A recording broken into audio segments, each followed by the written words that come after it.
오늘 말씀 제목은 은혜로 변화된 마음이에요.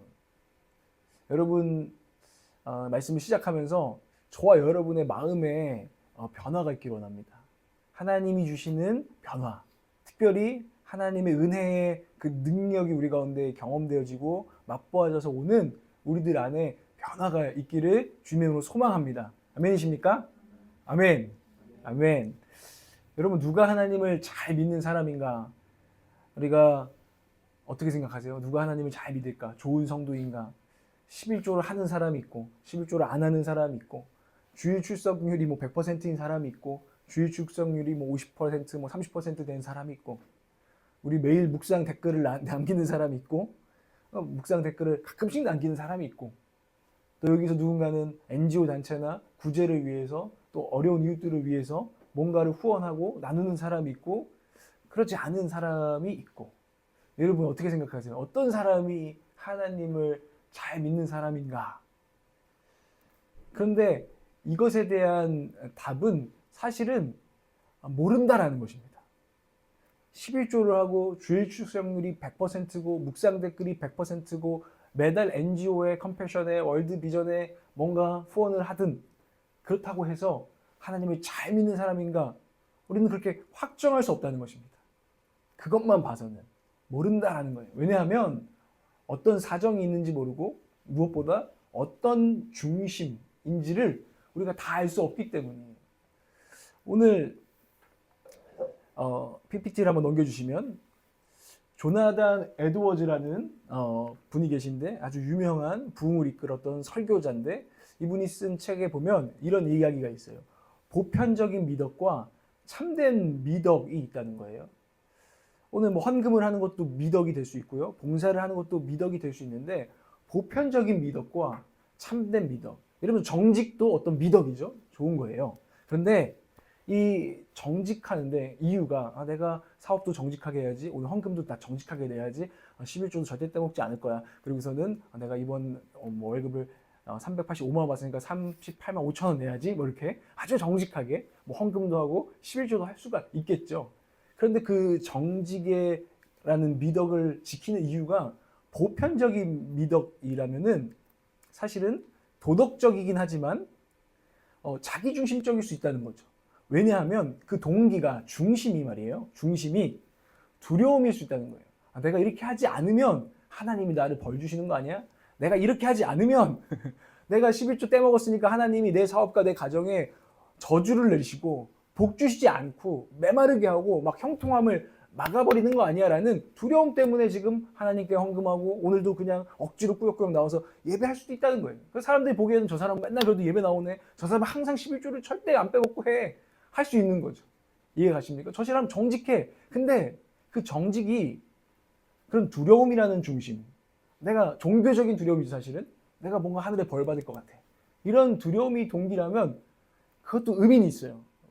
왜냐면 그런 사람은 두려워서라도 좀 쫄보여가지고라도 죄를 안 질 거 아닙니까? 그런데 그것은 보편적인 믿음의 수준이라는 거예요. 또는 두려움 또는 이런 동기가 있을 수 있어요. 자존심이에요. 사실은. 내가 여기서 헌금하면서 하는 것도 난 그래도 지킬 건 지키는 사람이야. 나는 그래도 그런 거에 인색한 사람이 아니야. 라는 여러분의 자존심. 나라는 사람에 대한 그런 정체성을 여러분 얻기 위해서 이 미덕을 지킬 수도 있는 거예요. 정직한 것도 그런데 자존심일 수도 있는 거죠. 나는 그런 사람이 아니야. 이런 자존심. 이런 것들이 보편적인 미덕에 해당한다는 것입니다. 근데 조나단 에드워즈는 말하기를 그것은 여전히 자기 중심적인 거다 하는 거예요. 그리고 이렇게 표현합니다. 오늘 마음의 변화에 대해서 다루는데 그분은 이렇게 표현해요. 그런 건 마음을 제어하고 있을 뿐이다. 그러니까 마음이 진짜 변화된 게 아니라 내가 사실은 하기 싫은데 사실은 이거 별로 원치 않는데 제어하고 있다는 거예요. 제어. 그냥 좀 친하지 않게 잘 이렇게 만지고 있다는 거죠. 그런데 참된 미덕은 진짜 마음이 변화된 것에서 이루어지기 시작하는 것입니다.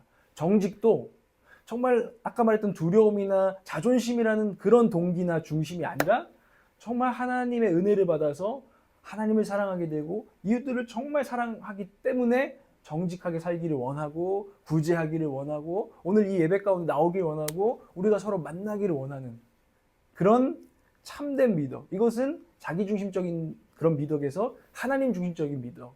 이런 정말 깨끗한 미덕으로 나아가는 것이다 라고 표현을 한다는 거예요.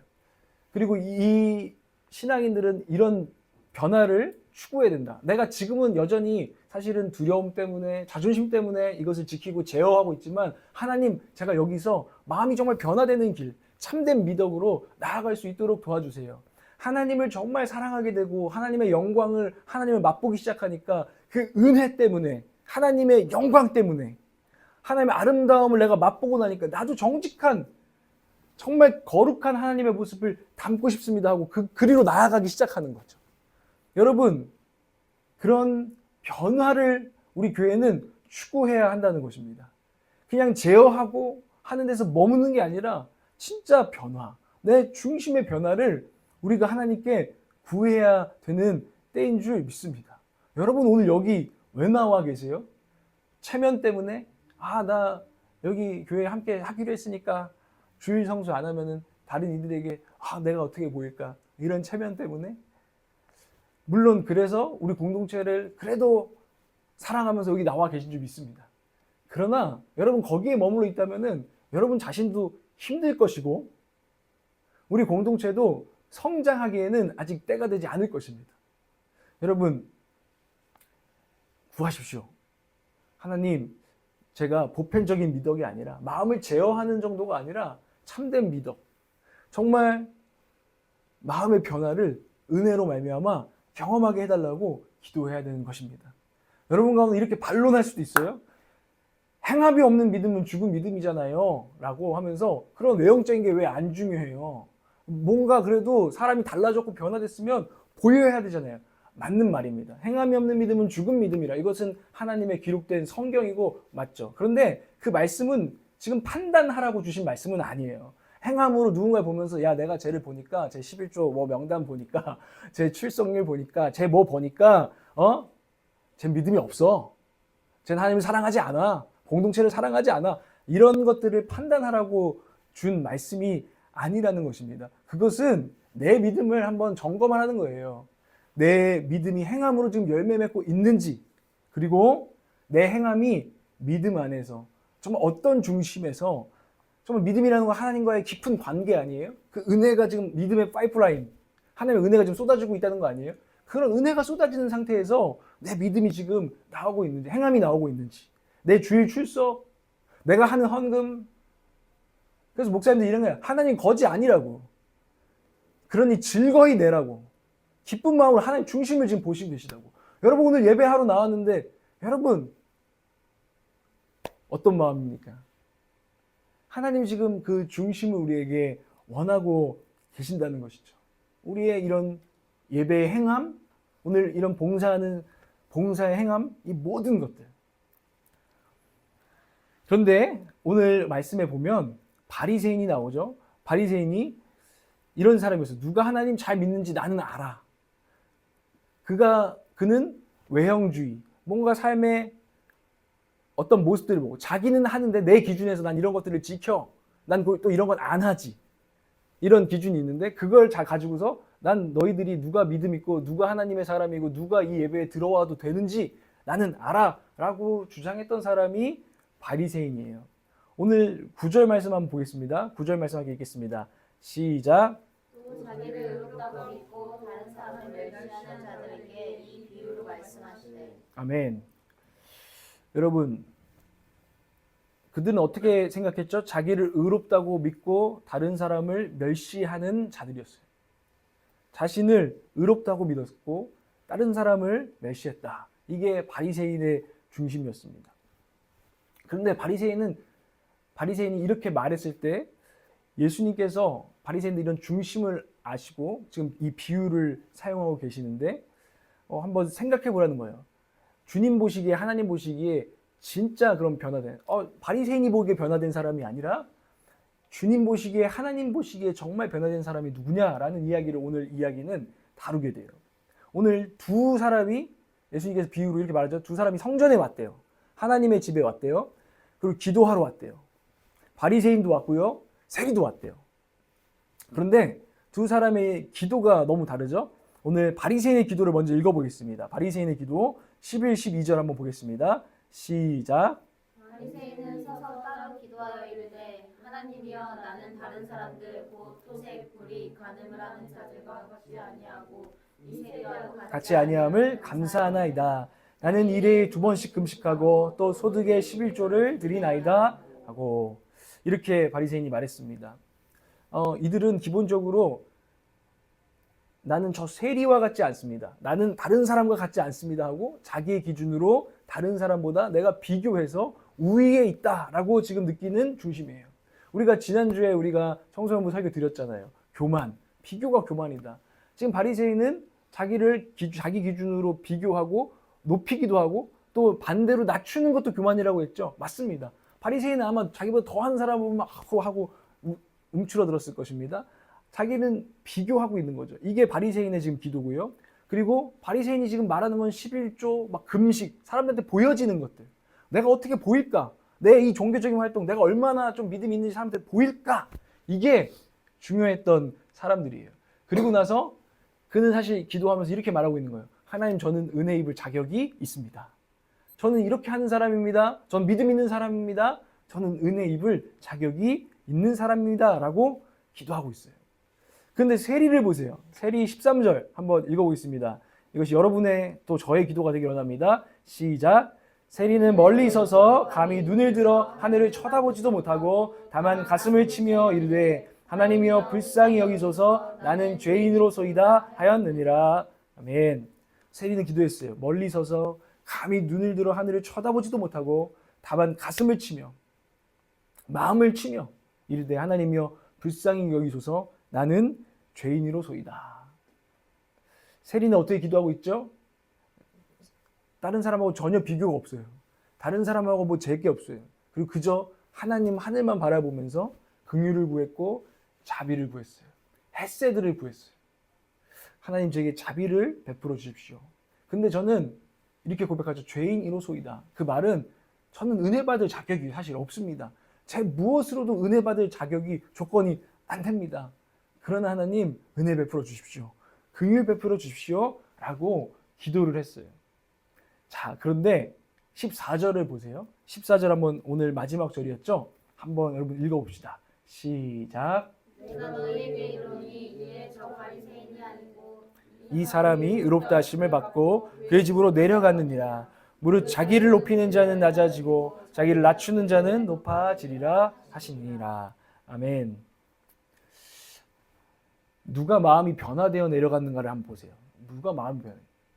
바리새인 기도하러 왔습니다. 예배 드리러 왔습니다. 기도했습니다. 그런데 그대로 돌아갔습니다. 아, 나는 남들보다 낫구나 하고 그대로 내려갔습니다. 그런데요, 세리는요, 하늘을 우러도 보지도 못하고 막 가슴을 치면서 하나님 앞에 은혜를 구하면서 왔는데 내려갈 때 세리는 의롭다 하심을 받아 갔습니다. 의롭다 하심을 받았다는 게 뭐예요? 하나님의 은혜를 받아서 돌아갔다는 거예요. 여러분 지금 매주일 지금 주님의 집에 우리가 함께 모이고 있는 것입니다. 여러분 은혜를 받아서 돌아가시길 바랍니다. 은혜를 받아서 돌아가시길 바라요. 제가 요즘 기도하는 제목 그거예요. 우리 예배 가운데 뭐 이런 거 안 섬겨도 좋아. 근데 좀 은혜를 받아서 좀 돌아갔으면 좋겠어. 그냥 하나님을 좀 만났으면 좋겠어. 하나님의 의롭다 하심을 여러분들이 받아서 정말 세리처럼 돌아가서 그 집으로 내려갔다고 했는데 그 삶이 그 은혜 받은 자의 삶을 여러분들이 사셨으면 좋겠다. 제가 그랬으면 좋겠다. 소망합니다. 근데 여러분 사모하시기를 바랍니다. 하나님, 제가 오늘 바리새인처럼 와가지고 여러분들이 그러진 않을 것 같아요. 막 난 누구보다 나으니까 이러고 오진 않을 것 같은데 난 누구보다 못하고 내 인생은 뭐 어쩌고저쩌고 하면서 또 비교에 빠지고 바리새인처럼 그냥 교만에 빠지고 은혜로 전혀 변화와 마음의 터치함을 못 받고 그냥 종교적인 이 시간만 보내고 아니면은 그래도 이거 안 나가면 뭔가 벌 받을 것 같고 다른 사람들 어때 이런 정도에 머물고 그냥 돌아가는 것이 아니라 저와 여러분이 진짜 하나님이 살아계신 걸 믿고 나온다면 또 하나님이 은혜 베푸시기를 원하신다는 것을 여러분 믿는다면 이 예배에 여러분들이 보기에 다른 예배는 뭐 막 더 뭐 찬양도 있고 세션도 있고 그래서 막 반주만 나와도 막 은혜가 있고. 그런데 그것과 사실 상관없이 여러분들이 오늘 이 자리에서 정말 세리와 같은 마음으로 가슴을 치며 주님 저는 은혜가 필요해요. 이 일주일의 삶에서도 하나님 정말 어려웠고 하나님의 은혜가 필요하다는 것을 제가 보았습니다. 하나님 이 예배 시간 그래도 제가 이 교회에 하나님의 부르심 가운데 지금 앉아 있는데 하나님의 은혜를 제게 주세요. 하나님 이곳이 제가 은혜의 우물을 퍼 마실 수 있는 곳이 될 수 있도록 하나님 역사하여 주세요. 기도하세요. 우리 올락처치 예배가 하나님 우리 모두에게 정말 은혜의 물이 쏟아질 수 있도록 샘물을 마시고 갈 수 있도록 하나님 역사해달라고 기도하세요. 그리고 무엇보다 다른 사람을 위해서도 기도하는데 여러분 자신을 위해서 기도하세요. 여러분의 마음에 주님의 은혜가 부어질 수 있기를. 하나님 저는 저 세리처럼 돌아가기를 원합니다. 세리가 하나님의 의롭다 하심을 받고 돌아갈 때 바리새인은 내가 의롭다 똑같은 마음으로 똑같이 돌아갔는데 바리새인은 어떡할까 하는데 난 죄인으로서 해야 하는데 하나님 너 의롭다 하고 돌아갈 때 얼마나 기쁘게 돌아갔겠냐고요. 예배의 시간이 우리의 기도의 시간이 하나님께 나아가는 시간이 그런 시간이 되어야 한다는 것입니다. 그러기 위해서 오늘 이 세리의 기도를 보시고 여러분의 마음을 점검하십시오. 여러분 어떤 예배도요 여러분들이 마음을 열지 않으면 은혜가 되지 않을 것입니다. 그러나 여러분들이 마음을 열기 시작하고 하나님께 은혜를 구하기 시작하면 하나님 반드시 부어주실 것입니다. 여러분들이 세리와 같은 삶을 살고 있을지라도 여전히 삶의 변화는 많이 보이지 않을지라도 여러분들이 그렇기 때문에 하나님 전 자격이 없어요. 은혜 베풀어 주세요. 말씀 좀 주세요. 한다면 하나님께서는 그때에 맞게 여러분에게 반드시 은혜 주실 줄 저는 믿습니다. 여러분 우리 성도들이 정말 그 은혜의 단비를 맞고 정말 살아가는 삶 그런 예배가 되기를 정말 소원합니다. 우리 올락처치는 추구한다라는 거예요. 제가 여러분한테 오늘 말씀을 준비하면서 우리 올락처치가 뭘 추구하는지를 좀 말씀드리고 싶었어요. 우리는 이런 삶을 추구해요. 은혜 받아서 내려가는 삶을 추구해요. 은혜 받아서 각자의 삶의 자리로 나아가는 삶을 추구합니다. 우리는 은혜로 변화된 마음을 추구합니다. 은혜로 변화된 마음. 저는 오래 걸릴지라도 여러분들의 마음이 변화되기를 원합니다. 여러분의 마음이 은혜로 변화되기. 두려움에 변화될 수도 있죠. 여러분 이렇게 하면 복음 못 받습니다. 제가 그런 얘기도 할 거예요. 왜냐하면 제어해야 되니까. 때로는 제어해야 될 필요가 있어요. 여러분들이 막 너무 이제 아예 못 그러면 우리가 제어해야겠죠. 그럼 진짜 경고해야겠죠. 진짜 하늘에 천벌 받는다. 그거는 진짜 얘기해 줘야 돼요. 그런데 여러분 그 수준에서 우리가 더 나아가는 궁극적인 지향점이 있다는 거예요. 그건 뭐냐면 은혜로 변화된 마음이에요. 여러분의 마음이 정말 변화되는 것. 그리고 그래서 그 마음으로부터 여러분의 삶과 습관과 말과 태도가 변화되기 시작하는 것. 근데 은혜로. 우리 옆에 사람과 선포합시다. 은혜로 변화되자. 은혜로 변화되세요. 은혜로. 여러분 신앙생활 하는데 마음의 변화가 없다면 진짜 헛되고 안타까운 거예요. 여러분이 뭐 뭔가 변했어. 나 예수 믿고요. 11조도 하고요. 교회도 나오고요. 뭐 셀리더도 하고요. 오케이 다 좋아요. 그러게 되길 원합니다. 그런데 여러분들의 마음이 사실은 여전히 똑같을 수 있어요. 예를 들면 정말 그냥 사회에서 내가 인정받던 거를 그냥 여기 와서 교회 와서 인정받으면서 뭐 하면서 그냥 살아가면서 그 만족에 취해가지고 종교생활 할 수도 있는 거예요. 근데 우리가 지금 은혜로 정말 변화된 마음. 여러분 믿으세요? 성경이 말하고 예수님의 복음이 그걸 말하잖아요. 너희의 굳은 마음을 내가 제하여 버리고 부드러운 마음을 내가 너에게 줄 것이다. 너의 마음을 내가 기경하여서 그 마음이 메마른 그런 밭이 아니라 정말 땅을 다시 한번 갈아엎고 내가 거기에 은혜의 단비를 촉촉히 내려가지고 너의 마음에서부터 새싹이 이렇게 돋아나고 저희 집에 지금 한 부분에 막 새싹이 하나씩 또 돋아나기 시작하는데 그렇게 새싹이 돋아나고 연두빛 새싹이 돋아나고 여러분의 말이 조금씩이라도 은혜로워지기 시작하고 여러분들의 관점이 조금씩이라도 소망적으로 변하기 시작하고 여러분들이 그 은혜로 말미암아 여러분의 정체성과 자존감이 은혜에서부터 조금씩이라도 피어나기 시작하는 거. 이런 일들이 일어나야 진짜 신앙생활 하는 거라. 이 말입니다. 근데 우리 올락처치가 그런 신앙생활 하기를 원한다는 거예요. 그래서 우리가 즐겁고 뜨겁게 주님을 따르기를 원한다는 거예요. 저는 말씀을 선포하지만 사실 선포는 중요하지만 기도가 더 중요하겠죠. 저는 계속해서 그렇게 기도할 것입니다. 저의 마음과 여러분의 마음에 하나님 은혜를 주시고 역사해 주세요. 아까 말했습니다. 제어와 변화. 다시 한번 좀 더 생각해 보겠습니다. 이게 어떻게 보면 이런 거예요. 진짜 누구가 이제 제어는 종교예요, 종교. 그리고 변화는 복음이에요. 우리는 종교에서 복음으로, 제어에서 변화로 나가길 원해요. 여러분들이 그냥 하나님을 눈치 보는 사람들에서 하나님을 사랑하는 사람들이 되기를 원해요. 여러분들이 그냥 하나님을 경외하는 게 아니라 그냥 두려워가지고 오늘도 막 헌금 안 하면 막 또 하고 헌금 좀 하면 좀 뿌듯했다 막 이런 거 있잖아. 이런 그냥 그 정도 중심에서 진짜 하나님을 기뻐하고 하나님을 사랑하게 되는 대로 우리가 나아가는 거. 종교에서 복음으로 나아가는 것이 우리 올락처치가 모인 이유인 줄 믿습니다. 여러분, 그런 신앙생활 여전히 도덕적이고 그냥 종교적인 수준에서 자기 중심에서 머무는 게 아니라 하나님 중심으로, 은혜 중심으로, 복음 중심으로 가야 해요. 그때도 말씀드렸죠. 여러분들의 소프트웨어를 안드로이드에서 iOS로, 율법과 종교에서 복음이라는 땅으로 온락, 정말 반석 위로 우리를 세워야 된다는 거예요. 여러분들의 마음이 그냥 종교적인 밭에서 뭔가 막 자꾸 피어나. 그럼 언젠가는 열매 맺는 것 같은데 잎사귀만 무성한 거죠. 그럼 다른 사람들한테 왜 잎사귀가 없어? 왜 잎사귀가 없어? 사랑도 없고 교만한 마음으로 그냥 뭔가 그냥 구제를 해도 봉사를 해도 자랑으로 하면서 막 왜 잎사귀가 없어? 하는 사람이 된다는 거예요. 근데 우리는 열매를 원한다는 거죠. 은혜로 변화된 마음 가운데 있는 정말 사랑에서 나오는 말과 우리 서로를 사랑해서 하는 행함으로 나타나기를 우리는 원합니다.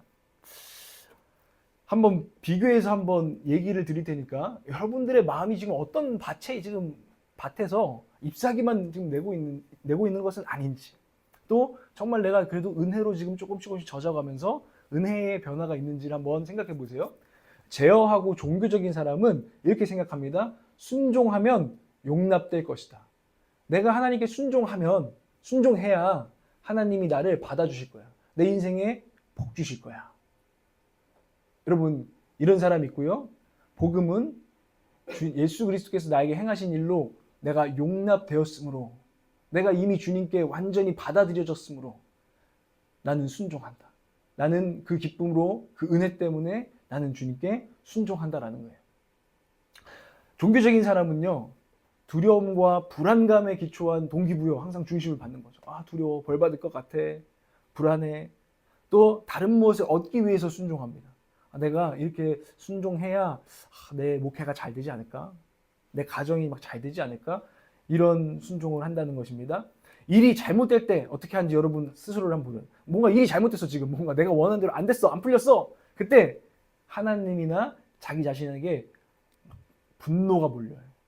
저도 그럴 때가 있어요. 은혜로 충만하지 않으면 막 분노가 몰려와. 내가 지금 이거 이렇게 막 망쳤구나. 아니, 또 누가 망쳤구나 하면서 막 분노가 올라와요.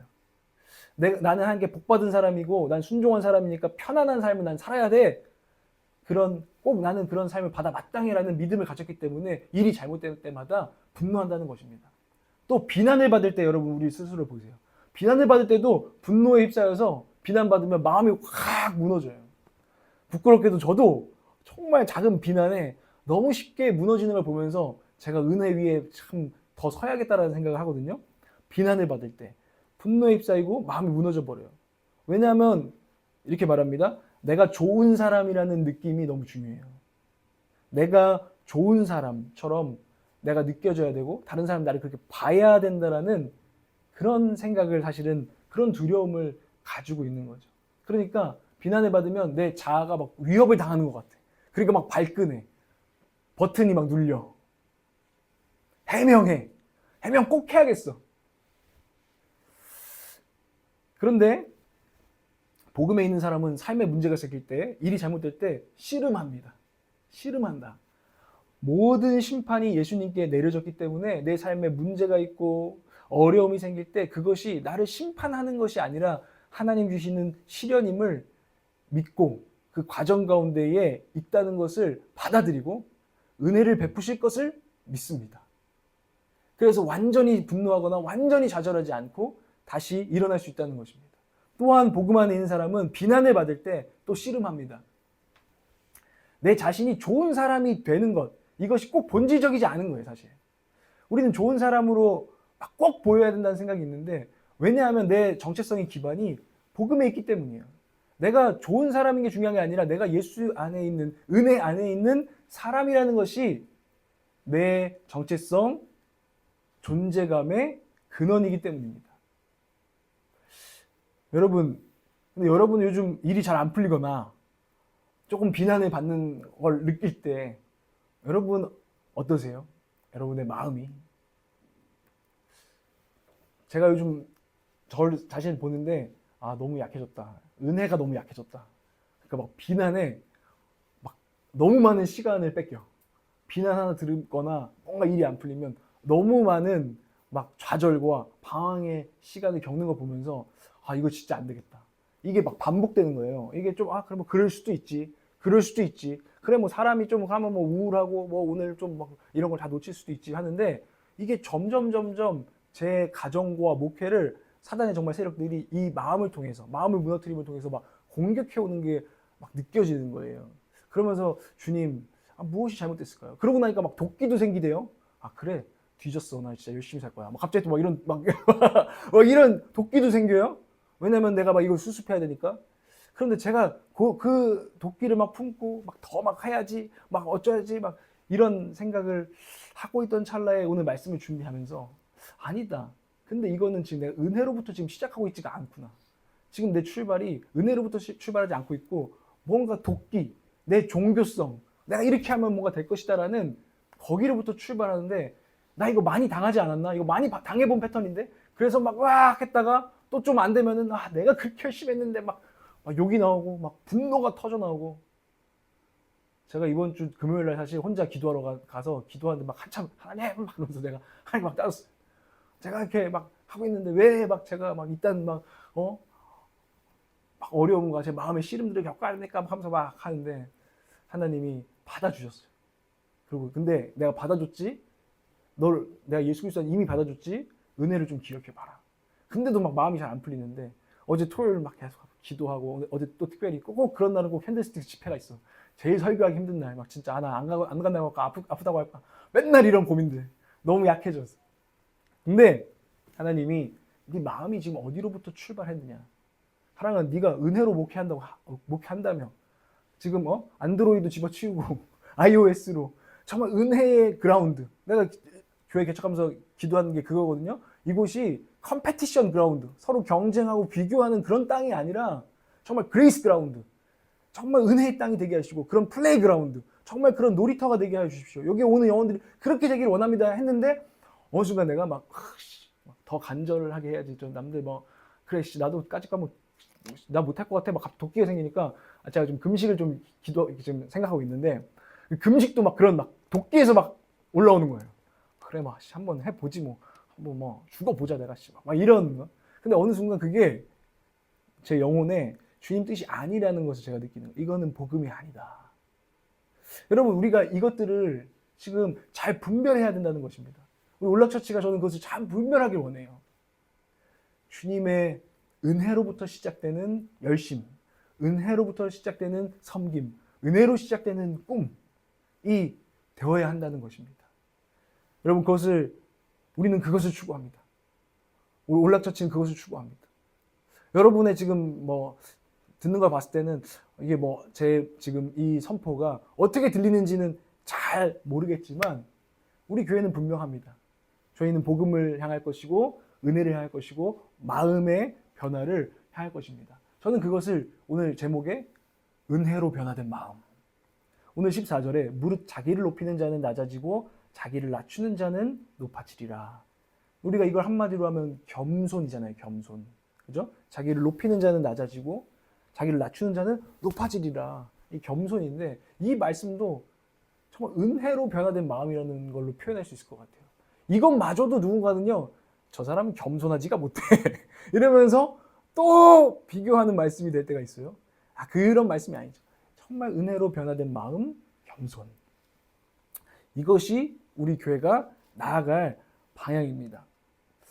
여러분, 하나님의 은혜로 여러분 마음이 변화되는 신앙생활을 하고 계세요?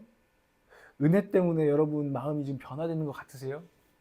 만약 지금 그게 아니라면 저처럼 돌아보셔야 돼요. 은혜로 출발해야 되는구나.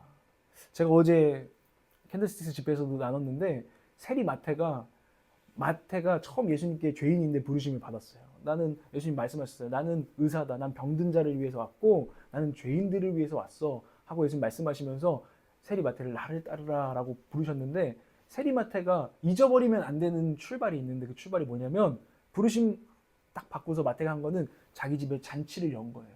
은혜 받은 사람의 잔치. 마태의 파티. 거기서 시작해서 제자로 출발한 거죠.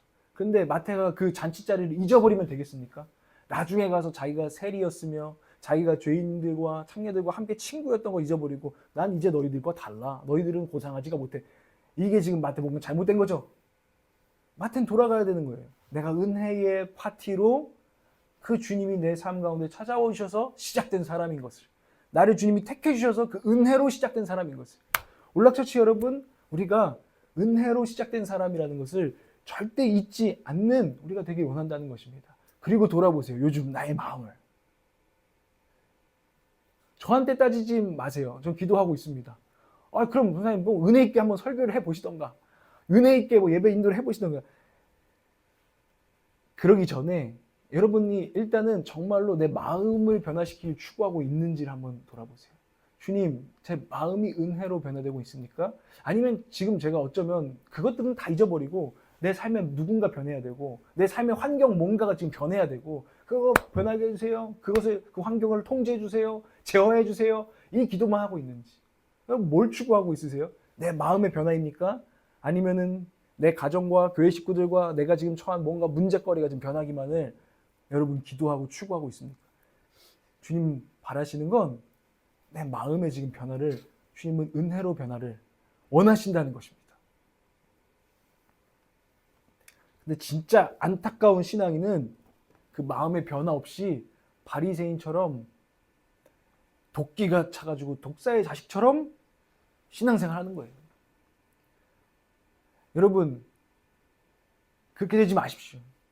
정말 그렇게 되지 마십시오. 여러분 안에 있는 도끼를 은혜로 녹이십시오. 녹여야 돼요. 여러분 진짜 금방 정신 망가집니다. 금방 멘탈 무너집니다. 금방 영적으로 결박당합니다. 사실. 제가 경험하고 있고 제가 씨름하고 있는 문제예요. 정말. 여러분 그런 신앙생활에서 여러분 나오기를 결단하세요. 은혜로 독을 해독해야겠다. 내가 받은 은혜가 뭐지? 여러분 은혜에 집중하세요. 주님의 은혜, 내 출발, 내 시작, 그것은 은혜다라고 여러분 심지어 여러분의 감정과 여러분의 마음이 잘 느껴지지 않을 때에도 그렇게 기도하세요. 주님 제 마음이 은혜로 먼저 녹아지기 원합니다. 다른 기도 제목은 좀 내려놓고 지금 내 마음에 은혜로 변화된 마음을 구합니다라고 기도하세요. 여러분이 돕기 있게 그래서 막 1,000번제를 드리고 뭐하고 막 그것도 필요하지만 여러분의 마음이 은혜의 반석 위에 설 수 있도록 결단하고 그것을 추구하시기를 주님으로 바랍니다. 그때 여러분 가운데 진정한 회복이 일어나게 될 줄 저는 믿습니다. 하나님의 집에서 은혜 받고 내려간 세리가 그의 집에서 은혜로 그 집이 변화되는 것처럼 여러분의 집이 여러분의 가정과 여러분의 사업과 여러분의 삶의 현장이 그 은혜 받고 내려간 삶으로 인하여서 변화되기를 원한다는 거예요. 아까 말했죠? 여러분의 마음의 땅이 지금 말라 있는 것 같아. 메말라 있는 것 같아. 주님 지금 제가 뭐 어디서 막 우리 스프레이 같은 거 저 요즘 애들한테 막 뿌려주는데 다이어트 산 걸로 그런 막 분무기로 뿌리는 거 있죠. 분무기로 그냥 조금 어떻게 내 마음을 좀 적셔보려고 막 노력하는데 뭐 안 돼. 내 땅 밭이 얼마나 넓어요. 마음 밭이 얼마나 넓어요. 분무기로 안 돼요, 주님. 하늘에서 정말 은혜가 위에서 내리는 은혜가 제게 필요합니다. 적셔주세요. 제 마음에 은혜를 적셔달라고 여러분 기도해야 될 때입니다. 진짜 여러분 제가 조금은 경고합니다. 여러분 멘탈 망가집니다. 여러분 영혼이 병듭니다. 여러분 가정과 여러분의 사이와 우리 교인들의 관계 속에서 망가지기 시작합니다. 여러분 은혜가 필요한 때입니다. 은혜가 필요한 때예요. 사랑하는 여러분 은혜가 필요한 때예요. 여기 있는 한 사람도 은혜가 부족하지 않기를 원합니다. 구하십시오. 여러분 잠언 4장 23절 말씀을 보세요. 잠언 4장 23절 한번 읽어보겠습니다. 시작. 모든 지존하는 것 중에 더욱내 마음의 것이라 생명의 근원이 이에서 나니이다. 아멘. 모든 지킬 만한 것 중에, 무릇 지킬 만한 것 중에 더욱 네 마음을 지키라. 여기서 생명의 근원이 난다. 여러분의 삶에 기쁨과 생명과 은혜가 지금 끊기고 있습니까? 마음을 지금 지켜야 될 때입니다. 마음을 지키고 하나님께 마음을 변화시켜 달라고 기도해야 할 때입니다. 모든 것이 마음에서 지금 시작했다는 것을 잠언의 지혜가 우리에게 말해주지 않습니까? 여러분, 어떤 신학자는 이렇게 말했는데 너무나 저는 와닿았어요. 겸손이란 앤드류 머리에이의 엄청난 기독교 교전이 있어요. 많은 목회자들이 꼭 읽으라고 하는 책인데 그냥 겸손하라 이 내용이 아니라요. 거기 처음 시작을 어떻게 하냐면 겸손이 곧 구원입니다 이렇게 말해요. 이게 좀 이상하잖아요. 뭐 겸손한 척하고 뭐 이러면 구원이 맞나? 근데 그런 말이 아니죠. 우리 안에 은혜로 변화된 마음, 구원이 임할 때 우리의 심령이 은혜를 입은 심령이 될 때 마음의 지옥에서부터 탈출한다는 거예요. 좀 이해가 가십니까? 겸손이 곧 구원이다라고 선포해요. 은혜로 변화된 마음이 곧 구원이에요. 제가 여러분들 보니까 실제로 엄청난 문제를 가지고 있는 우리 성도들은 없어. 근데 제가 기도할 때마다 느껴지는 건 뭐냐면 여러분의 마음이 지옥이다 이거예요. 저와 여러분의 마음이 지옥일 때가 지금 우리 가운데 있다라는 거죠. 근데 겸손이 곧 구원이 될 것입니다. 은혜로 변화된 마음에. 그를 위해서 우리 몇 가지를 한번 결단하고 실천했으면 좋겠습니다. 첫째로 비교하여서 자격을 취하지 마십시오. 우리 서로 말합니다. 비교하여 자격을 취하지 말라. 비교하여 자격을 취하지 말라. 오늘 바리새인의 기도를 보았죠. 나는 저 사람들과 같지 않습니다. 난 저 세리와 같지 않습니까? 않습니다. 나는 금식도 하고 11조도 합니다. 난 뭐 합니다. 난 뭐 안 합니다. 여기에서 자격을 구하는 그 모든 생각들을 여러분 묻어버리세요. 이 비교를 묻어버리세요. 훈련하세요. 은혜로 나아가지 못하게 하는 은혜가 보이지 않게 막 연막탄을 사단이 까는데 그 가장 큰 지금 우리 가운데 펼쳐지고 있는 우리가 너무나 잘 아는 계략은 비교입니다. 교만하고 오만한 자리에 우리를 묶어두는 거죠. 제가 한동안 정말 제가 기도하는 제목 중에 저희 아버지와의 관계가 있었어요.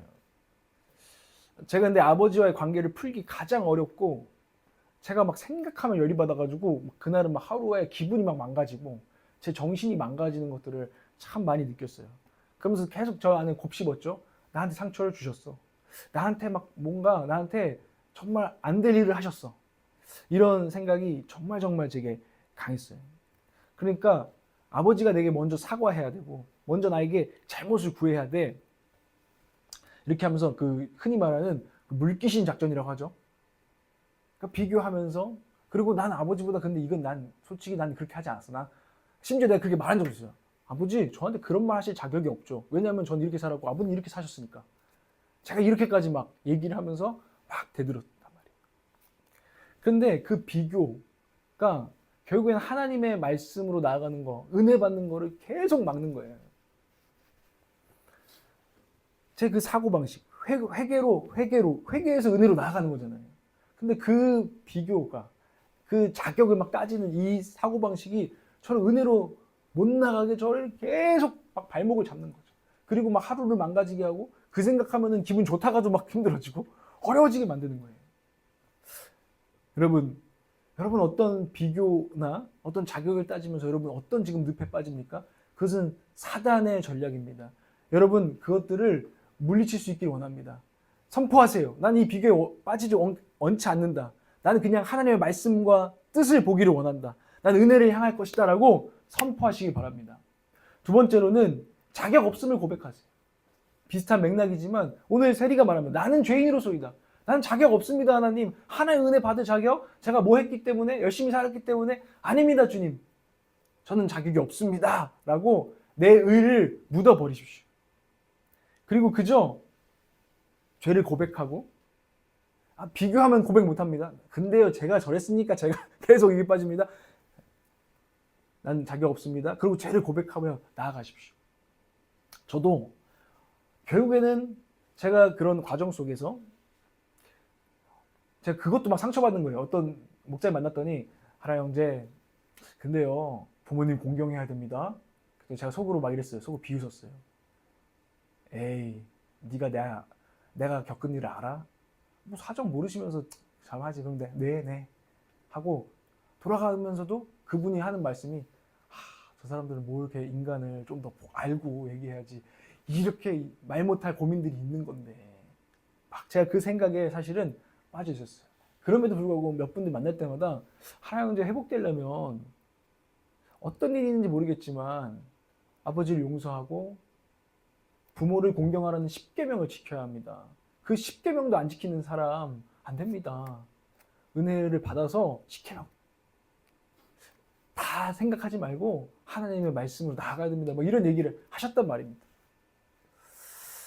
그러니까 어느 순간 제가 정말 그렇게 해야겠다는 마음을 품기 시작하고 기도하기 시작했어요. 주님, 주님의 은혜를 받아서 이제 새로운 삶을 사는데 제 은혜 때문에 부모 공경하게 해주세요. 부모님이랑 내 잘잘못을 따져서 내가 뭐 하니 마니가 아니라 진짜 내가 주님의 은혜 받은 사람으로서 주님의 말씀을 지키게 해주세요 라고 기도하기 시작했어요. 여러분 그렇게 하십시오. 세 번째로, 그러나 하나님께서 자비를 베푸시는 분임을 고백하세요. 나 자격 없습니다. 두 번째로 고백하되, 자격 없지만 저는 압니다. 하나님 자격 없는 자에게 은혜 베푸시는 분임을 저는 확신합니다. 여러분 이 믿음이 있습니까?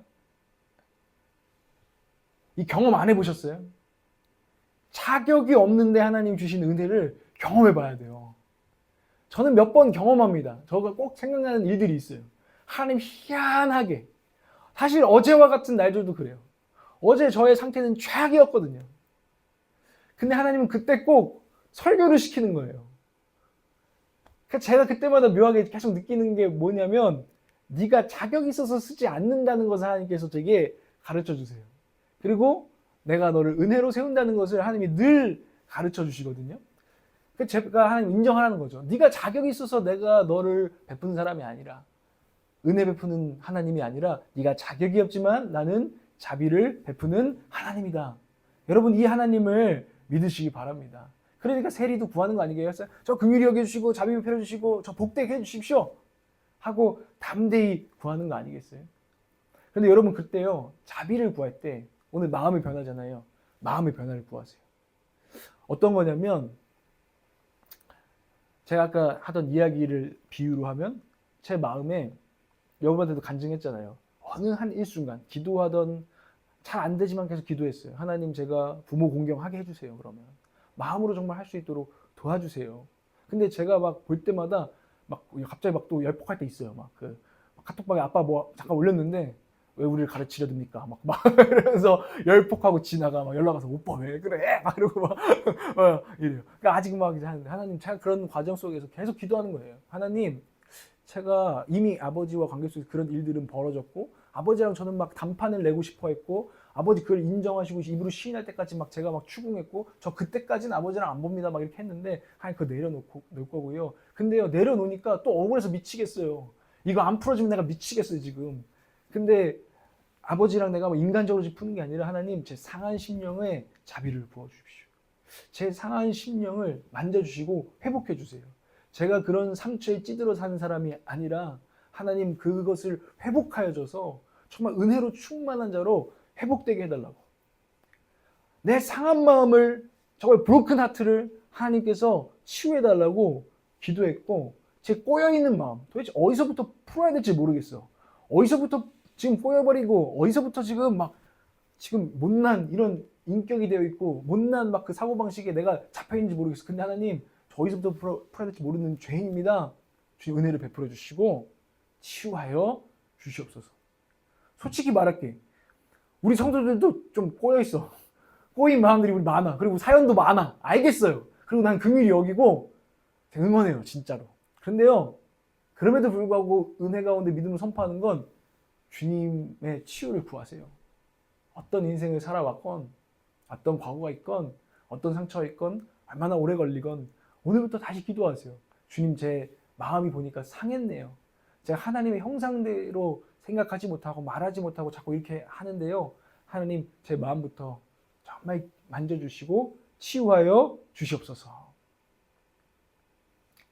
옆에 사람에게 또 축복하세요. 네 마음을 만지실 거야. 네 마음을 만지실 거야. 만지고 계세요. 그죠? 계시고 하나님 또 만지실 것입니다. 그러던 어느 날 정말 설교 한 편 듣는데 갑자기 눈물이 났어요. 그리고 아버지한테 바로 카톡을 했어요. 그리고 여러분 감동 오시면 바로 순종하십시오. 그게 좋습니다. 감동 왔는데 그래도 좀 더 기도해보고 해야 되는 거 아니야? 이럴 때는 감동 올 땐 빨리 해야 돼요. 신중해야 될 때도 있고 빨리 해야 될 때가 있는데 그건 잘 분별하세요. 그날은 눈물이 났고 이 마음을 아버지한테 뭔가 표현하고 싶은 거예요. 그래서 글을 적었어요. 그 글을 이렇게 적어서 보냈어요. 아버지, 제가 아버지를 많이 이해하지 못했었다. 근데 내가 어떤 설교를 듣다가 참 나는 아버지가 나를 이해해주기 원했는데 아들도 자녀들도 아버지를 좀 이해해줬으면 좋겠다는 그 설교를 그냥 그날 듣는데 내가 눈물이 났고 아버지 내가 미안하고 죄송하다. 그리고 난 아버지를 마음으로 존경하고 있다라고 보냈어요. 우리 아버지가 너무 기뻐하시고 정말 저희 아직도 회복이 진행 중이지만 그때 엄청난 회복이 이루어진 걸 제가 느껴요. 지금도 느껴요. 아마 지나도 알 거예요. 우리 부자 사이에 엄청난. 그래서 제가 이번 주도 아버지 만났거든요. 만나서 계속 전 더 노력해요. 그걸 기점으로. 제 마음에도 분명하게 느껴져. 지금 제 삶에 더 많은 복들이 하나님의 회복들이 막 지금 오고 있다는 것을. 세 번째입니다. 자비를 베푸시는 하나님을 여러분 믿으시기 바랍니다. 마지막 네 번째, 은혜의 풍성함을 믿으세요. 따라해볼까요? 은혜의 풍성함. 하나님께서 오늘 에베소서 1장 7절에 우리는 그리스도 안에서 그의 은혜의 풍성함을 따라 그의 피로 말미암아 속량 곧 죄사함을 받았느니라 라고 말합니다. 저는 이게 너무 좋은 거예요. 갑자기 맞구나. 제가 이 말씀 준비하면 생각나는 거예요. 하나님 생각나게 하시는 거죠. 은혜의 풍성함을 따라 죄사함을 받았구나. 네 죄인인데 그냥 의인이야. 그래 자 용납되었어. 이 정도가 아니라 은혜의 풍성함이라는 게 뭡니까? 그냥 너 이제 그냥 용서되었어. 이 정도가 아니라 여러분의 삶의 풍성함을 하나님 회복하셔서 풍성함을 더하시겠다는 것입니다. 그냥 죄인에서 의인 될 뿐만 아니라 여러분의 삶이 여러분이 생각하는 것 이상으로 복된 삶으로 하나님 부어주시기를 원하시는 은혜의 풍성함을 가진 하나님이라는 거예요. 여러분들의 지금 하나님은 그냥 간신히 내가 죄 지은 거 그래 알았다 용서했다 됐다 들어가 봐라 이 정도의 하나님이니까 아니면 용서 받으러 와서 회개하면 마음을 치유하시고 야 이제 네 마음 준비됐지? 나랑 지금 축복에게 가자. 형통에게 가자. 네 삶에 내가 지경을 확장할 것이다. 이렇게 풍성한 하나님입니까? 어떤 하나님을 믿으세요? 어떤 하나님을 믿으시고 싶으세요? 저는 은혜의 풍성함을 여러분과 제가 믿기를 원한다는 것입니다. 우리 주님이 우리를 죄사하시고 구원하셨다는 것은 우리에게 은혜 주신다는 것은 고작 천국행 티켓 주시겠다 이 말이 아니라는 것입니다. 여러분 믿으십니까? 믿음으로 받으십시오.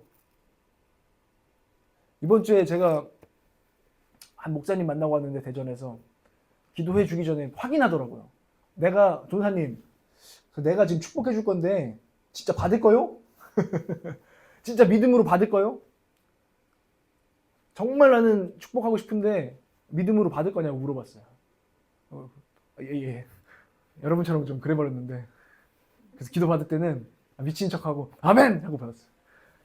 저는 이 박하랑 전사를 통해서 이글이글한 열망이 부어지게 하시고 하나님의 나라가 확장되어지게 하시고 젊은 세대들이 살아나게 하시고 아버지보다 더 큰 복을 받게 하시고 아멘. 여러분 은혜의 풍성함에 여러분 아멘으로 답하는 이런 교회가 되길 원합니다. 하나님 우리 죄사하시고 은혜 받는 거. 여러분 많이 지금 찌그러지신 것 같아. 찌그러져가지고 막 아멘도 잘 안 나오고 믿음으로 바뀌어야 돼. 회복될 줄 믿습니다. 여러분의 마음에 이것이 정말 속으로만 아멘 막 이게 아니라 어느 순간 진짜 하나님 아멘 오케이 아멘 할 수 있는 여러분의 마음의 회복이 있기를 원해요. 그때 하나님은 놀라운 회복들을 주실 것입니다. 근데 제가 그 목사님 만났는데 그 목사님 하는 말씀 제가 그래서 유심히 들었던 거예요.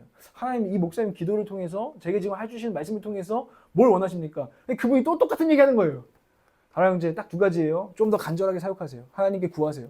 두 번째, 아버지를 존중하세요.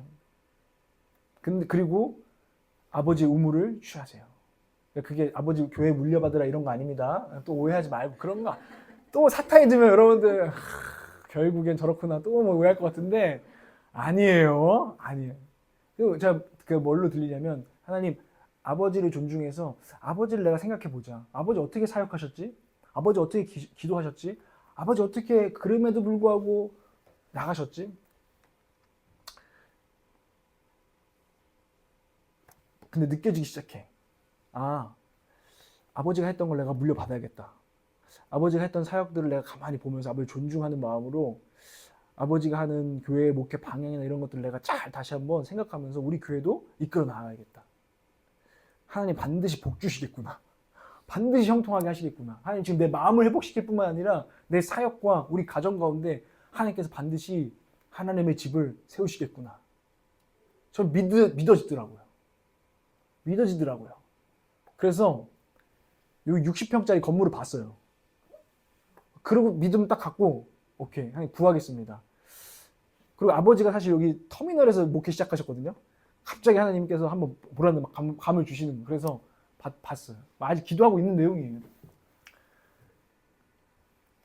3층에 60평짜리. 거기 가서 기도했어요. 하나님, 뭔지 모르겠지만 우리가 이삭이 원수들이 와가지고 아브라함의 우물을 막아버린 적이 있어요. 근데 이삭이 참아내면서 다시 팝니다.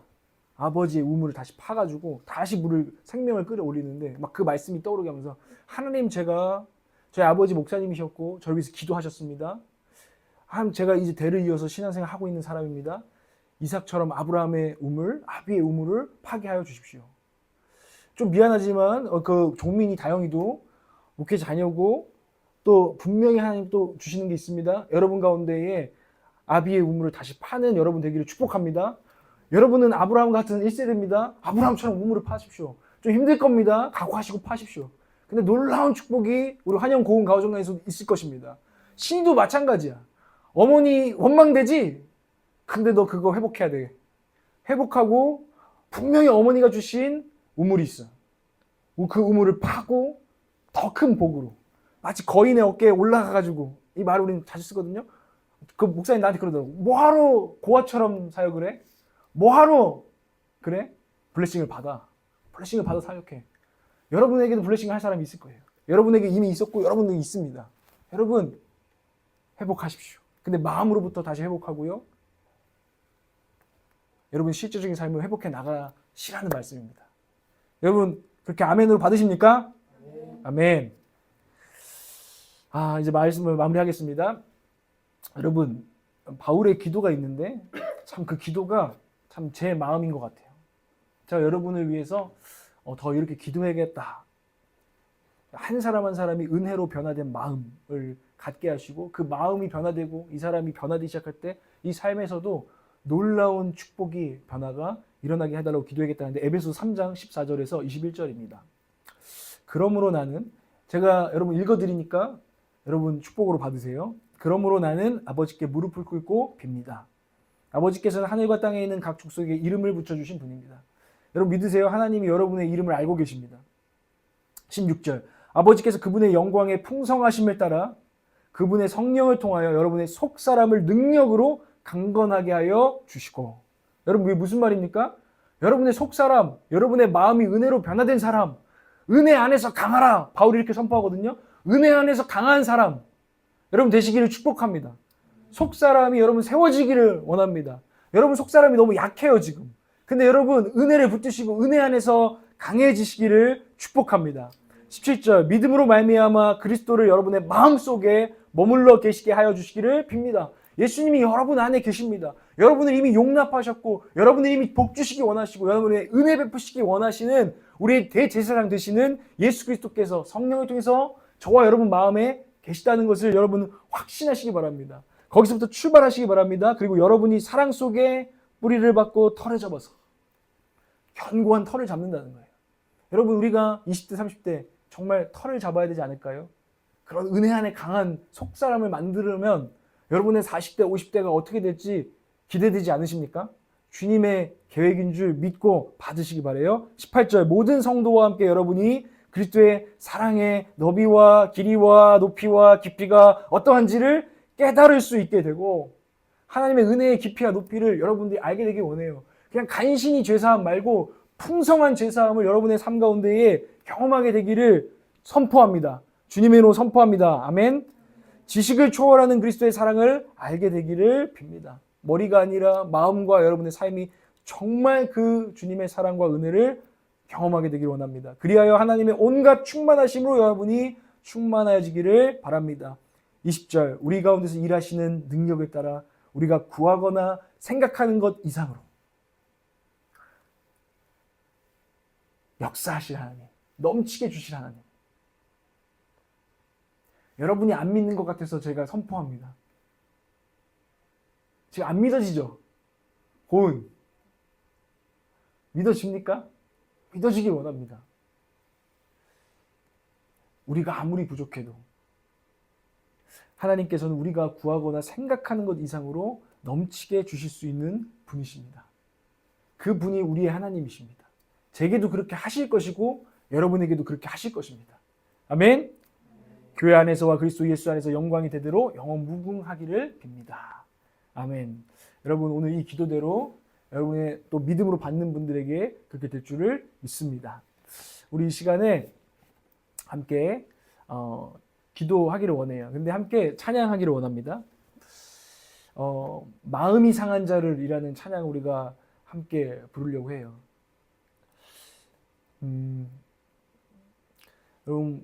여러분의 삶이 정말 회복되기를 기도하고 있고 저 계속 기도할 건데 여러분의 마음이 회복되기를 원합니다. 여러분의 심령 회복되기를 원합니다. 그리고 그 상한 마음이 여러분의 과거의 많은 과거와 사건들과 여러 가지 지금 현재 고난들 통해서 지금 일어나고 있다면 여러분 하나님께서 더 깨끗하게 치유해 줄 것을 저는 믿습니다. 그래서 우리가 이 찬양하고 잠시 기도하기로 말씀대로 기도하기로 원합니다.